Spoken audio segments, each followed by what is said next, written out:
Bonjour les vierges, j'espère que vous allez bien. On se retrouve aujourd'hui pour la troisième et dernière vidéo du mois de janvier consacrée au domaine sentimental. Ce tirage concerne aussi bien les célibataires que les personnes en couple. Je vous invite également à regarder les vidéos de votre signe ascendant ou lunaire pour avoir des compléments d'information. C'est un tirage collectif, donc prenez uniquement ce qui résonne en vous. Si vous désirez voir ou revoir le tirage général pour ce mois de janvier, je vous mets le lien de la vidéo en haut à droite. Si vous désirez une guidance personnalisée, vous avez toutes les informations en description pour me contacter par mail. Cela étant dit, regardons maintenant ce que le domaine sentimental vous réserve pour ce mois de janvier. Allons-y. Comme nous l'avons vu dans votre tirage trimestriel, et si vous ne l'avez pas encore vu ou souhaitez le revoir, je vous mets le lien juste ici en haut à droite. Pour vous les vierges, l'énergie principale de votre mois de janvier concernant le domaine sentimental est le 9 d'épée. Cette carte met en lumière des pensées ou des inquiétudes qui pourraient occuper une grande place dans votre vie amoureuse ce mois-ci. Le 9 d'épée représente souvent des peurs ou des doutes, parfois amplifiés par votre imagination ou des préoccupations non exprimées. Ce mois-ci, il sera important d'affronter ces émotions avec clarté et de chercher des solutions constructives. Si vous êtes en couple, cela peut indiquer des moments où des incompréhensions ou des préoccupations personnelles pourraient influencer votre relation. Peut-être vous inquiétez-vous de ne pas être à la hauteur, ou ressentez-vous un poids lié à des responsabilités extérieures. Le 9 d'épée vous invite à ouvrir un dialogue sincère avec votre partenaire et à ne pas garder vos inquiétudes pour vous. Pour les célibataires, cette carte reflète une tendance à douter de vous-même ou à laisser des expériences passées freiner votre élan. Elle vous rappelle que vos peurs ne doivent pas dicter vos actions et qu'en affrontant ces doutes, vous pouvez vous ouvrir à de nouvelles possibilités. N'ayez pas peur de bousculer les barrières que vous pourriez avoir créées pour vous protéger. Pour ceux en réflexion ou en pause sentimentale, le 9 d'épée est une invitation à regarder en face les émotions ou les blessures du passé qui pourraient encore vous peser. Prenez le temps de guérir, mais sans vous enfermer dans un cycle de préoccupations qui freine votre progression. Ce mois-ci, le 9 d'épée vous demande de ne pas fuir vos pensées, mais de les examiner avec bienveillance et de chercher des solutions qui allègent votre cœur. Rappelez-vous que les inquiétudes s'estompent souvent lorsque vous les confrontez avec honnêteté et clarté. Pour le début du mois, nous avons le valet d'épée et le 9 de coupe. Pour la carte du conseil, nous avons le cavalier d'épée et pour la protection, le 5 de bâton. Ce début de mois apporte une énergie mêlant curiosité, satisfaction personnelle et quelques ajustements nécessaires dans votre vie sentimentale. Le valet d'épée met en avant une envie de comprendre, de poser des questions et de chercher des réponses. Que vous soyez en couple, célibataire ou en pleine réflexion, cette carte vous invite à analyser vos relations ou vos attentes avec un esprit ouvert et une volonté de voir au-delà des apparences. Accompagné du 9 de coupe, cela suggère que vous êtes à la recherche d'un équilibre entre la réflexion et le bonheur émotionnel. Vous aspirez à trouver ou préserver un état de satisfaction, mais il pourrait y avoir un besoin de clarifier quelque chose pour que cette harmonie soit durable. Le cavalier d'épée, en carte conseil, vous encourage à ne pas hésiter à agir ou à aborder des sujets importants, même si cela semble délicat. Si vous êtes en couple, cela peut signifier qu'une conversation franche est nécessaire pour avancer. Pour les célibataires, cela vous invite à être direct dans vos intentions et à ne pas avoir peur de poursuivre activement ce que vous souhaitez en amour. Pour ceux en réflexion, cette carte vous pousse à prendre des décisions ou à affronter des vérités que vous avez peut-être évitées jusqu'à présent.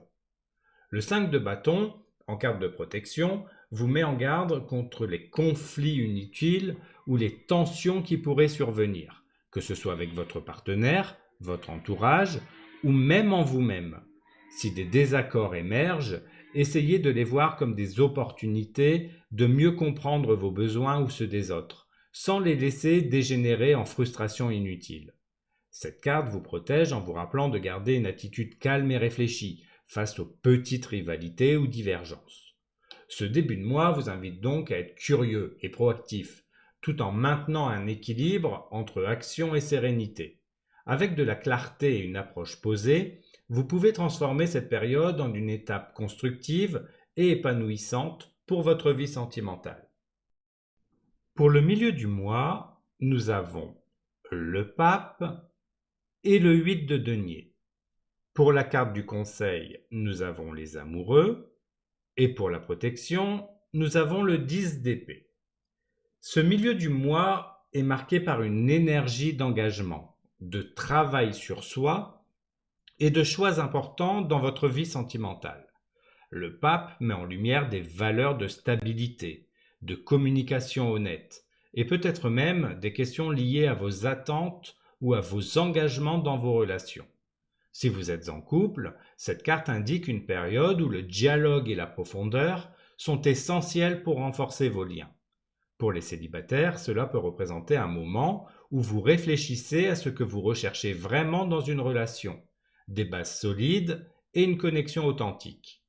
Pour ceux en réflexion ou en pause, le pape vous invite à explorer vos valeurs fondamentales pour aligner vos choix avec ce qui vous épanouit réellement.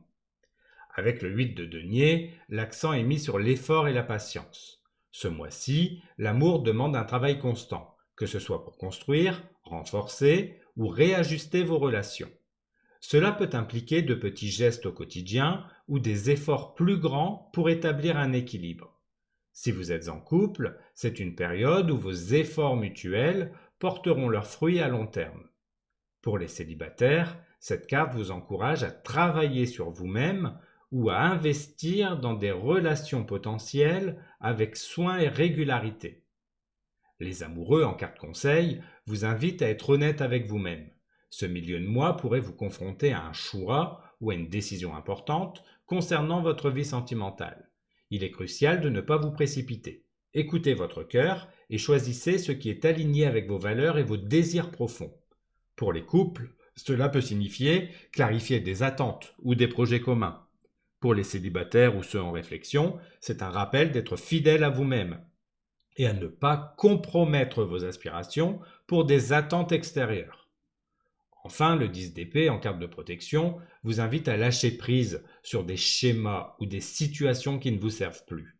Si vous ressentez de la fatigue émotionnelle ou si certaines douleurs du passé refont surface, sachez que cette carte est là pour vous aider à tourner une page et à accueillir un renouveau. Elle vous protège en vous aidant à comprendre que chaque fin ouvre la porte à un nouveau départ. Ce milieu de mois vous appelle à travailler sur vous-même, à clarifier vos choix et à faire preuve de patience et de sincérité dans vos relations. Avec une réflexion honnête et un effort constant, vous pourrez avancer vers une vie sentimentale plus alignée avec vos attentes. Pour la fin du mois, nous avons le 5 de denier et le 10 de bâton. Pour la carte du conseil, nous avons l'étoile et pour la protection, nous avons le 6 d'épée. Cette fin de mois évoque un moment de transition où vous pourriez ressentir un poids émotionnel ou des doutes sur le plan sentimental. Le 5 de denier reflète une sensation de solitude ou de manque, que ce soit dans une relation, dans la recherche de l'amour ou dans une période de pause sentimentale. Cela peut symboliser un besoin de soutien ou une envie de sortir d'une situation qui semble stagnante. Accompagné du 10 de bâton, cela montre que vous pourriez vous sentir accablé par des responsabilités ou des émotions accumulées. Il est temps de relâcher un peu cette pression et de vous accorder un moment pour souffler. Pour ceux en couple, cette énergie peut indiquer des moments où vous ressentez un déséquilibre dans vos efforts ou un besoin de redéfinir certaines priorités pour alléger la charge émotionnelle ou pratique dans votre relation. Pour les célibataires, cela pourrait être une période où vous ressentez la fatigue liée à la quête amoureuse, mais ces cartes vous rappellent que cette phase est temporaire. Et pour ceux en réflexion ou en pause sentimentale, ces cartes vous encouragent à reconnaître vos limites et à ne pas porter seul des fardeaux émotionnels inutiles. L'étoile, en carte conseil, apporte une lumière d'espoir et de sérénité. Elle vous invite à garder foi en l'avenir, même si la période semble difficile. Cette carte vous rappelle qu'il y a toujours une lumière au bout du tunnel et que vos efforts et votre patience vous guideront vers une période plus harmonieuse. Que vous soyez en couple, célibataire ou en réflexion, l'étoile vous pousse à croire en vous-même et en vos capacités à surmonter les obstacles. C'est aussi un rappel d'écouter vos rêves et vos aspirations profondes. Le 6 d'épée, en carte de protection, indique qu'il est temps de laisser derrière vous ce qui vous pèse. Cette carte vous protège en vous offrant une transition vers des eaux plus calmes, en vous encourageant à abandonner les situations ou les pensées qui ne vous servent plus. C'est une invitation à avancer avec légèreté, en gardant à l'esprit que chaque pas vous rapproche d'un renouveau émotionnel. En cette fin de mois, même si des moments de doute ou de fatigue se présentent, rappelez-vous que vous êtes en pleine transition. Avec l'espoir de l'étoile et le soutien du 6 d'épée, vous êtes guidé vers une période plus lumineuse et équilibrée. Relâchez la pression, croyez en vos capacités et avancez doucement vers des jours meilleurs. Voilà pour votre tirage sentimental. Merci d'avoir regardé cette vidéo. On se retrouve bientôt pour un tirage signe par signe d'un tirage astrologique des 12 maisons pour votre premier semestre 2025 ainsi que pour les vidéos du mois de février. Prenez soin de vous et à bientôt pour de nouvelles vidéos.